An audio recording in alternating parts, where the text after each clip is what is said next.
Let me just postpone my comments. Okay, and if that's you don't fine. mind, since I've been Okay. using Yeah, all that's my fine. brain power and research. All right. Yeah, okay. But keep in mind, moving forward. Yeah. Okay, somebody can keep the time for me? 3 minutes? Gigi? I'd like to pass and You'll be at the end. like to pass also? At the end, please. Okay.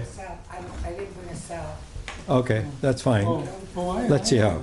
Okay, but you're the one next, Oh, if you have a question. well, I don't know. I can Richard. use it if Do you know how to do it? yeah. It's a- This is an original one. Well, I sort of agree with you about this thing. I'm reminded this idea that the left-wing people in the Democratic Party will get together with the right-wing people in the Democratic Party. It'll never happen. And you know, the McGovern campaign was the proof of that.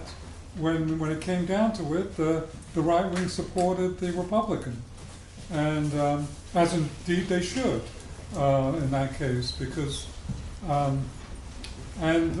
but that doesn't negate the benefit of him running, and maybe even a third party presidential candidate. Of course, the right wing of the Democratic Party will keep him out whatever way they can, and if they can't do it, they'll support somebody else. But it wouldn't be bad to have a third party candidate too if there's energy for it. I'm personally not a democratic socialist. To me, it seems like not real socialism. It's sort of the people who say, I'm not communist. I'm a socialist, but I'm not a communist. So, Well, communists kind of had bad PR. yes, of course it's always gotten bad PR. Anyway, that's all my comment.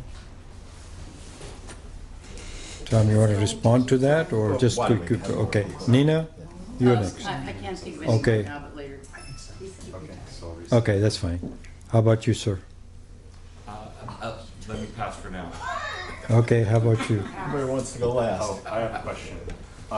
So one thing I'm worried about this election that I don't think has ever been a problem before that I know of is one thing that happened, or one thing that I've seen happen over the last couple months, I guess, is that like because of Bernie Sanders' run in the previous election, a lot of people started coming forward who have more socialist policies, and a lot of good people, all of whom I think I would be kind of happy to see in the,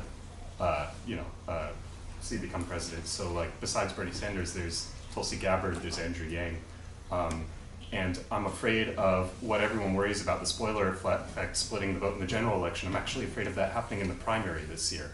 That we're going to end up with together the coalition of the progressives who are running, they get a majority, but individually they don't get a plurality, and so we end up with Joe Biden or someone. I wonder what thoughts you have about that, how we can avoid that from happening. Yeah, I thought, why don't we just go through just go everybody through. and Okay. then I'll... How about you? Oh, okay. Bernie has a great foreign policy track record in terms of his votes and his history, but he has been noticeably reticent to say much about foreign policy in the campaign. And is that an attempt to avoid friction or unnecessary friction, as he might see it, with the Democratic establishment? Okay. Yeah, I realize, over the years, the one time I ever voted for a mainstream party was Obama's first term, and regretted it afterwards. But I've come to realize, too, that when I have voted Green or Peace and Freedom, it started being, at least on the national level, just feel-good politics on my part. Maybe dedicated but ineffective. But the problem is my sense is that Biden will be the choice ultimately, and I could be wrong. But because the forces in the Democratic Party will do their best to wipe out any progressive voice. They've got their donors to think about, they've got where the, you know. So ultimately, are we left once again with what we perceive to be the lesser of two evils? And were the people all these years saying that? Were they actually, given what the United States is, given the system we work under, is that really what it's all about? Why don't actually, there's a bunch now, so why don't I respond That's fine. to a few of them. Let's see. As to the democratic socialism, I think Gene will not agree with me at all, but I think a fellow named Joseph Stalin destroyed the Don't brand talk name softly. for. Don't talk softly. I'm too soft. Okay, I think somebody by the name of Joseph Stalin destroyed the brand name of communism. The reason we call it democratic socialism, it should be redundant. Socialism is inherently democratic. It's a democratically controlled economy. It expands democracy past politics, but it was done because of the damage that was done to the word communism. You go back, these are just names. The Communist Manifesto was called the Communist Manifesto because Marx and Engels didn't like an obscure group who we couldn't even name now who were using the term socialism. It went back and forth. So anyhow, for what it's worth, you got to use the one that's going to get the best reaction. It does not, to my mind, change the content in itself. I don't think a third party would be useful for, that's, you know, if someone argued with, that of course is my whole point. It's due to the nature of our system, it will subtract votes potentially from the lesser of two evils. And if we do wind up with the lesser of two evils, well, life is full of that. It's, you know, politics is agreeing to disagree. Every one of us is an individual stripe. Everyone here disagrees with somebody in this room on a major issue. If you're in a left-wing party, you wind up with a faction fight inside it, and you pick leadership, and you wind up with one. If you lose it, I don't love it. So, I mean, I would argue this. We need to listen to the slogan we've said: lesser. Life is a lot of choices of lesser than worser. So I don't think there's anything unusual there. And if we are, I want to say, if we are frustrated again, and I agree with you, the big money people, the Obama people, the Clinton people, right?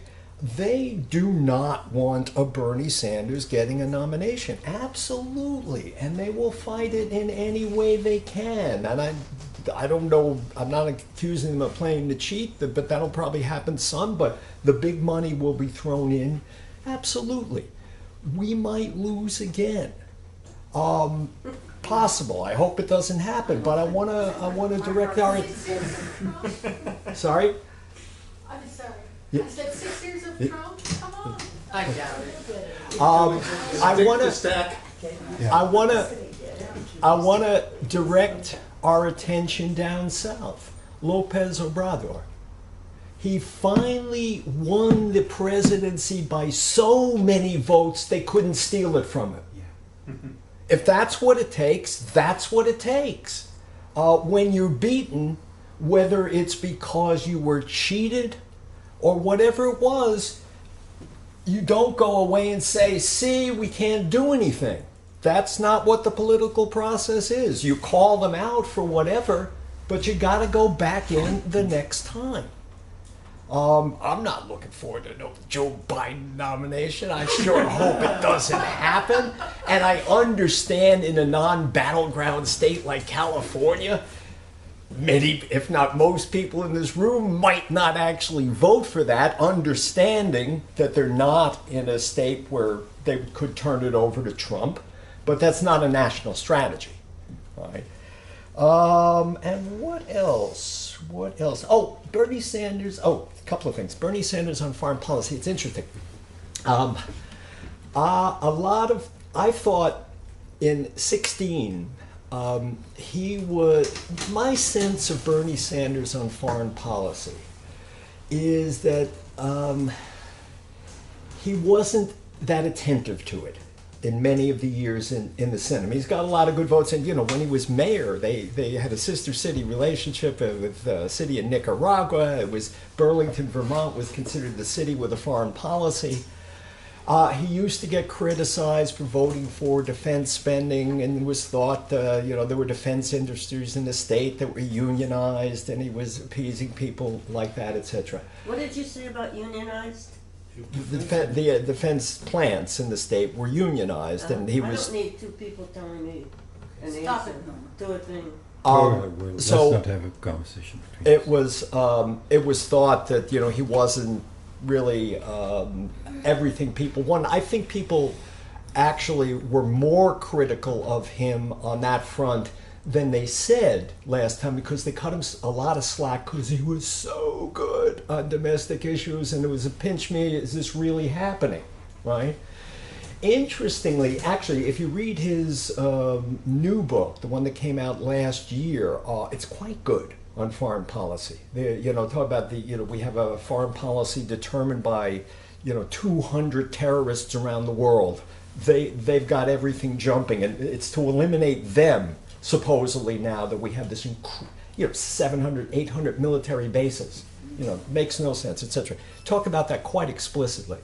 And I've been interested in the press coverage. He's now being treated as very left-wing on foreign policy. I'm not sure quite what happened. I don't think anything objectively changed, but he's now being talked about as the left edge of the candidates. To the extent, it happens all the time. People downplay that stuff because people don't understand it, because Pelosi and Schumer last year, when Trump was looking for a military budget increase, they announced they were right there for an increase in the defense budget. Preposterous. The idea that we would need an increase. Look around, San Francisco at our homeless encampments, and you see where money should be going, right? I think Alexandria Ocasio-Cortez has talked about that effectively quite a bit. Absurd. For people who want to hate the parties equally, well, that was a good day for it. I'll say that. Why did they do it? I think because Pelosi and Schumer figure if you pull the Democratic bus right next to the Republican truck on that issue, then they can get no edge on you, and you can argue on domestic things that you'd rather. And of course, we tend to be oblivious of the damage that is being done in our name with our money. Each president bombs 7 countries. That is the norm. Obama, Bush, Trump, doesn't matter which one of them it is. So anyhow, my rambling on that's kind of my take on it. On the multiple candidacies, and that I think is the last thing that I haven't commented on. Yeah, somebody just brought that to my attention a little while ago. The big win in the Democratic National Committee, when there was that big fight that we barely lost the chairmanship on, the big victory was that the superdelegates would not vote in the first round. And since there has not been a second round in a Democratic convention since I think Stevenson's first run in 52, that appears to be mostly problem solved. But point is raised here, and someone else raised me, there's an incredible number of candidates this time. I don't want to, likewise, I don't want to be discouraged. I also think highly of Elizabeth Warren, right? If she were to be the candidate, I would say, well, this is somebody I respect anyhow.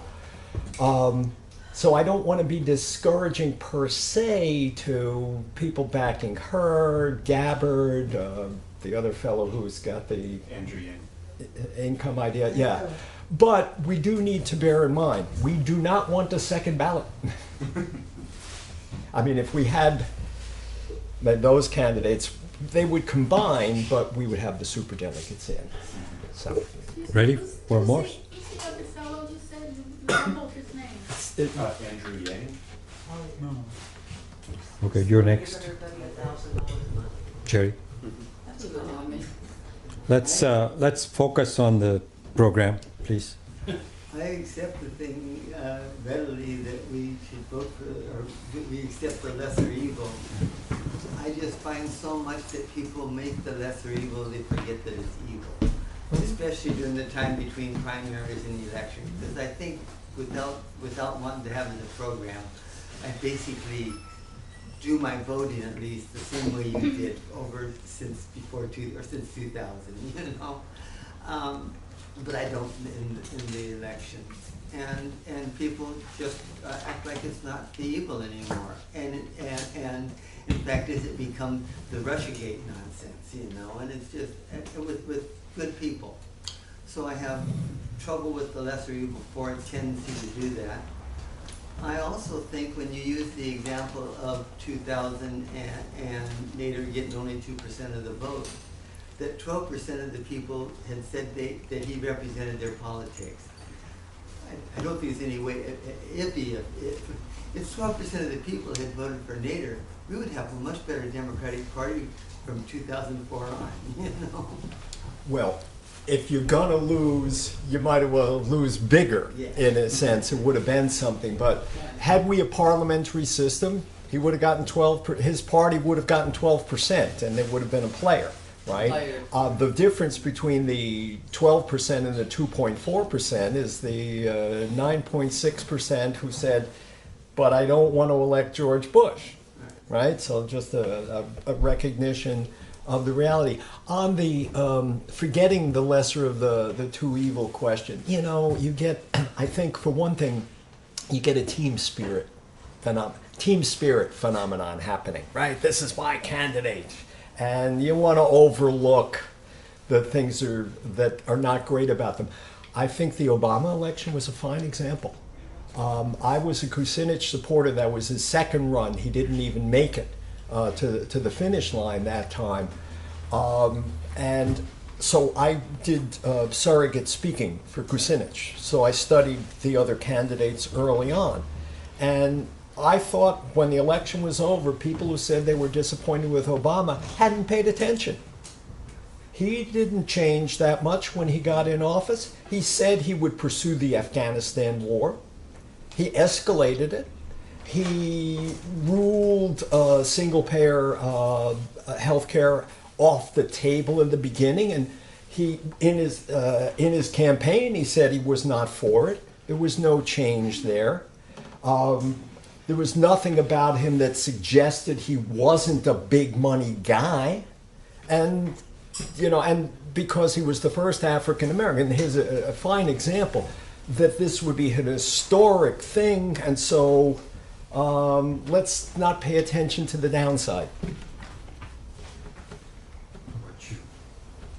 Oh, I just mentioned to you in copy about there might be more acceptance to the word socialist, and maybe reduce the bad PR by explaining the things that it brought about, you know, in the past, like workplace safety and so forth, you know, the child labor and all that stuff, maybe social security and stuff. Instead of, well, anyway, I don't know if mainstream, you know, people against the word communism would do the research, you know, the historical part of that, you know, to find out what it is instead of just thinking it's communism, you know, a negative thing. But anyway. Gulags and starvation. Anyway. I think Sanders actually does a lot of that himself. I mean, they've been criticized for being just a social democrat and actually, you know, giving the Roosevelt program. But I think he's done that. Oh, sure. Okay. I think you're next. Me? Yeah. I don't know, I just just got here about 10 minutes ago. I'm not sure what all happened. All I know is that I got an email from Code Pink, in which this is just one issue about the Assange issue, about how Bernie has been very quiet about it, very quiet. However, Tulsi in Hawaii came out very strong in opposition to what they did to him and what he stood for. And also, it was on YouTube. It's the first time I saw her speak and heard her speak. I was really impressed with her. Oh, yeah. Who is this? Tulsi Gabbard from Oh, Hawaii. Tulsi. I was very impressed with her. She's got a real humanity to her, and she's real, and she's smart. Is she ready? Yeah, she's fine. Okay. Yeah, I was really impressed. She hit the 65,000 goal. Shall we take one more? I don't know what you said. Okay. Gentleman in the back.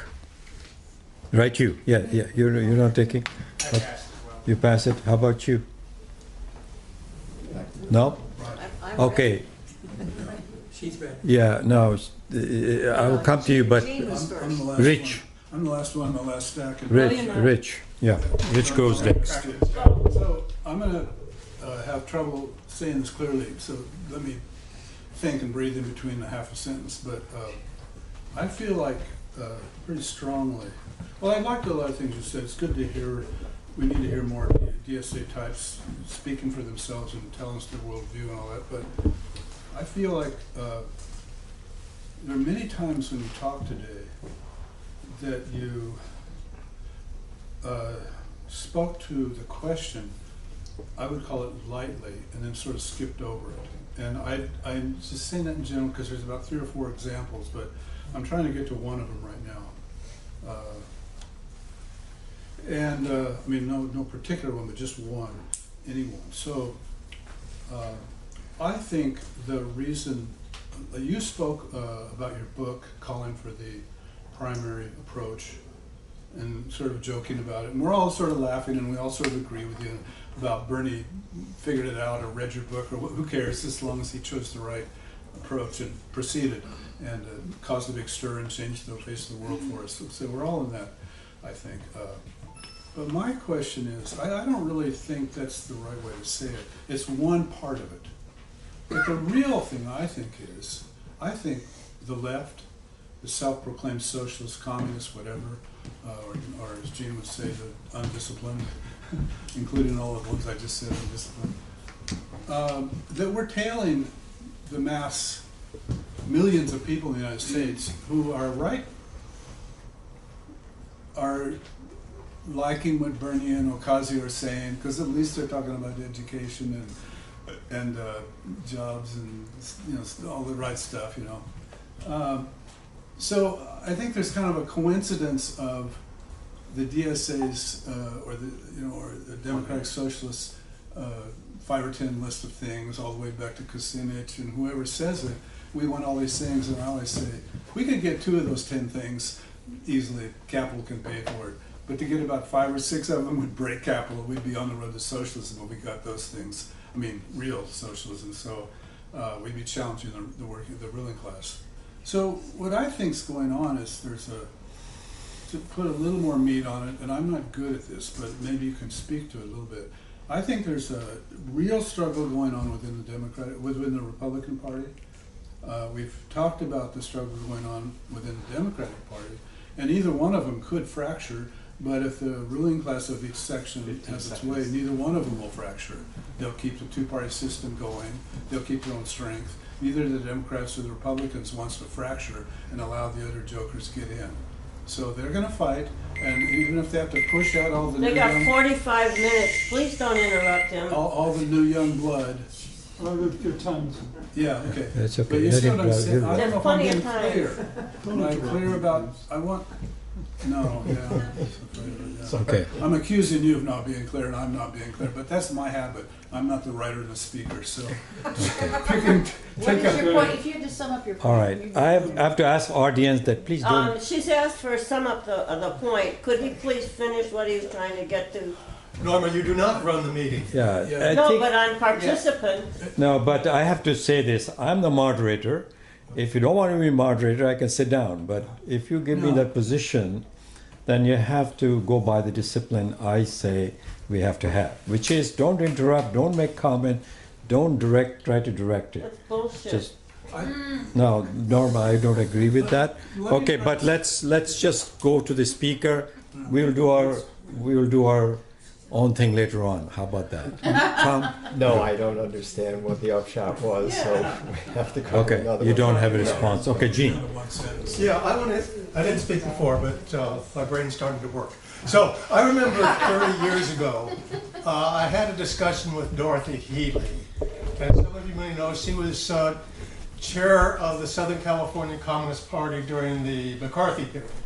So she was a tough old bird. And I got into a discussion with her. I won't call it a debate because she basically wiped the floor with my position because she had left the Communist Party. She was working with NAM because her son was with NAM, and that became DSA.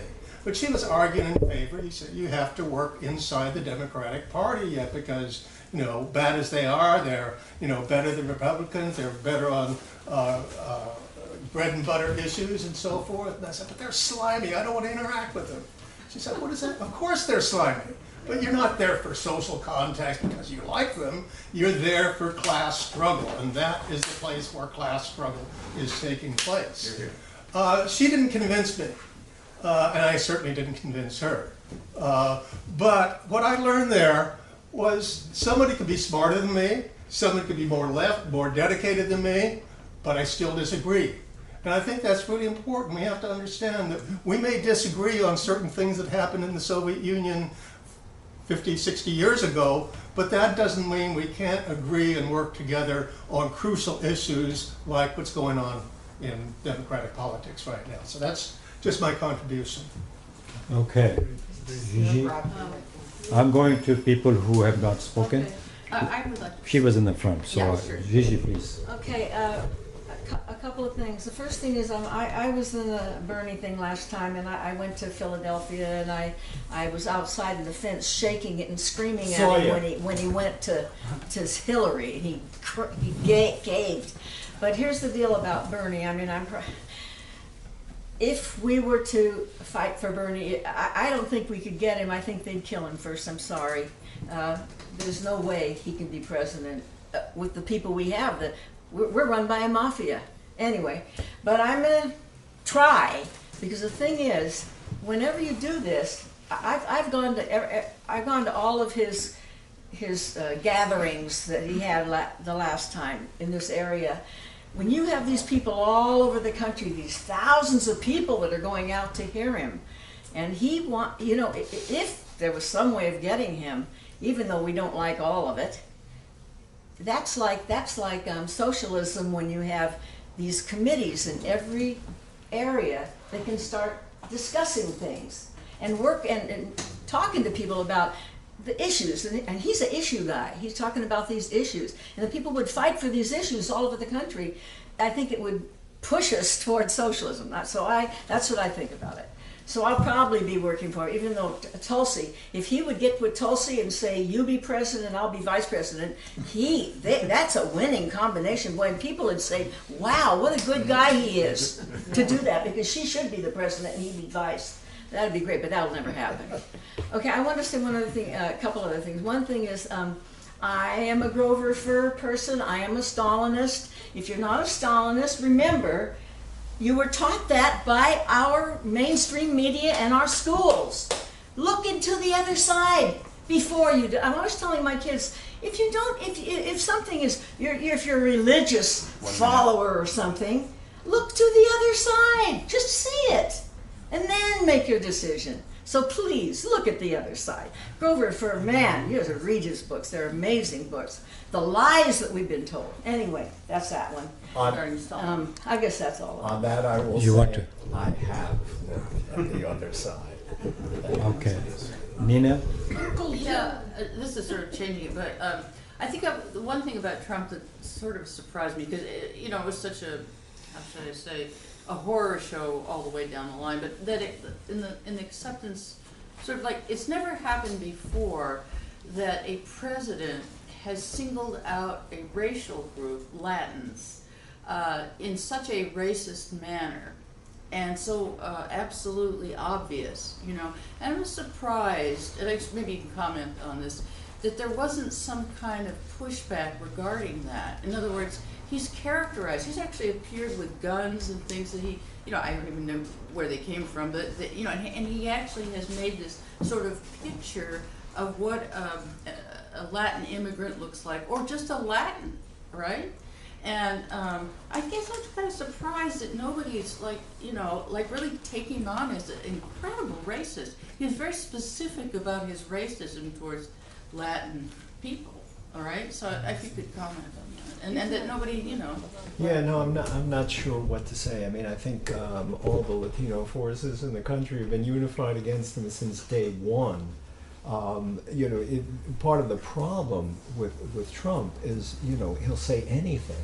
Truth, and not just opinion, negative opinion of people, truth is irrelevant to what he says. I mean, as we know, it just goes on and on. And so the discussion in the country, it's like, what do you even say? I mean, I think at this point, people probably look at, oh, Trump is demeaning Latinos, you know, another day, another Trumpism. I don't have any great wisdom on it. Yeah, I'm surprised no one. Okay, whoever else who has not spoken, who wants to, yes, go ahead. Well, my brain's finally kicked in gear.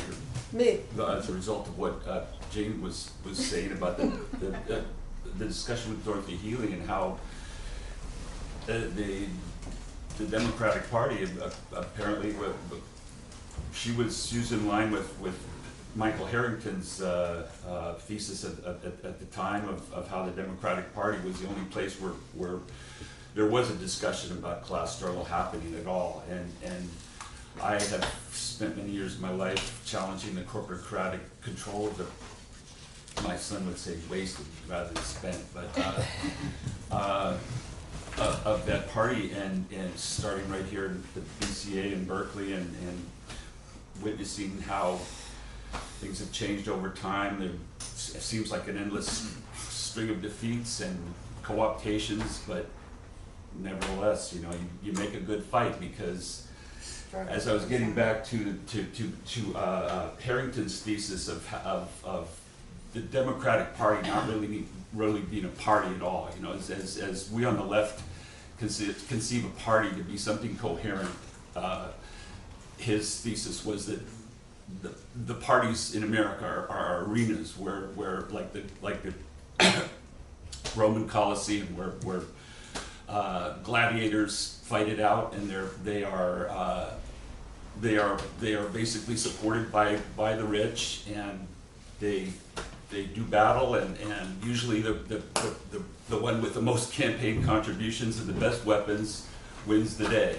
And I appreciate your perspective on the nature of our system with its this subtractive type of system here, winner take all, I call it, you know.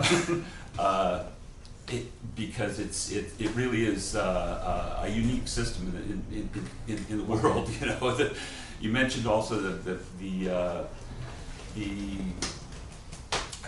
López Obrador, you know, and I think it's interesting to point out that he at the last minute sort of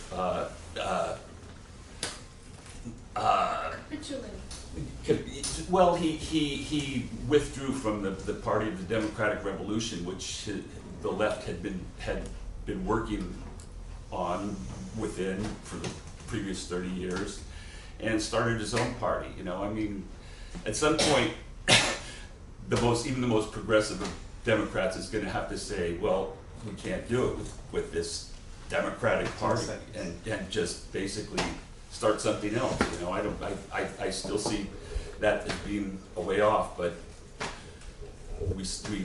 I appreciate your challenge to Nancy Pelosi too. Well, on what you were saying second, I'm going to come back to your first point, which I'm glad you raised, the nature of the Democratic Party or parties in this country.